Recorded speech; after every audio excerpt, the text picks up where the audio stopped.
Ricky खरगोश, एक छोटा लेकिन जिज्ञासु खरगोश, अपने छोटे से घर में बैठा एक पुरानी डरावनी किताब पढ़ रहा था। किताब की कहानियां रहस्यमयी थी और उसके मन में अजीब सी बेचैनी पैदा कर रही थी, लेकिन उसने पढ़ना जारी रखा। तभी अचानक एक ठंडी हवा का झोंका खिड़की से अंदर आया और उसकी खिड़की के पर्दे तेजी से लहराने लगे।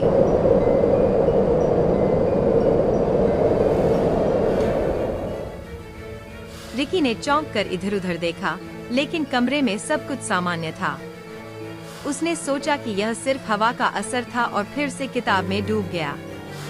कुछ ही मिनटों के बाद रिकी को खिड़की के बाहर से एक हल्की फुसफुसाहट सुनाई दी, जैसे कोई उसका नाम ले रहा हो।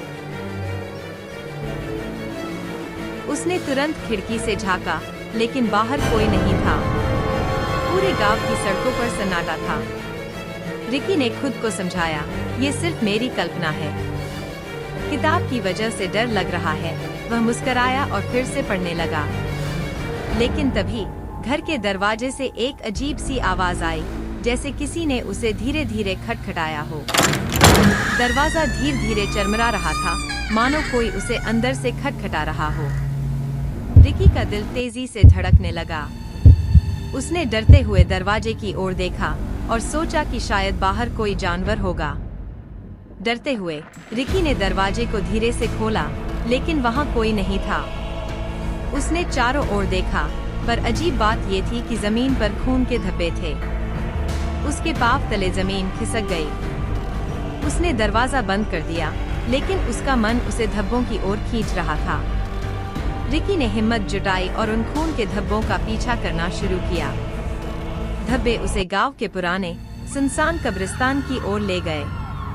कब्रिस्तान में पहुंचते ही हवा और ठंडी हो गई और माहौल अचानक भारी लगने लगा। रिकी ने अपने चारों ओर नजर दौड़ाई, लेकिन वहां कोई नहीं था। उसकी सांसें तेज हो गईं और उसने खुद को शांत करने की कोशिश की। तभी अचानक उसके सामने एक लंबी डरावनी परछाई उभर आई। रिकी की आंखें फटी की फटी रह गईं। वह परछाई धीरे धीरे उसकी ओर बढ़ने लगी।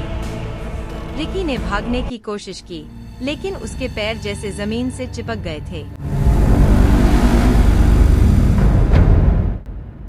उसका गला सूखने लगा और दिल की धड़कन तेज हो गई। वह परछाई एक काले लबादे में लिपटी हुई थी और उसकी आंखें लाल लाल चमक रही थीं। रिकी ने चिल्लाने की कोशिश की, पर उसकी आवाज जैसे गले में ही फंस गई। उसकी टांगें कांपने लगीं और उसका शरीर पसीने से भीग गया। अचानक परछाई ने अपना हाथ उसकी ओर बढ़ाया। रिकी ने जोर से चिल्लाया और अपनी आंखें बंद कर लीं। जैसे ही परछाई का हाथ उसे छूने ही वाला था, तभी जोर से बिजली कड़की और रिकी की आंखें खुल गईं।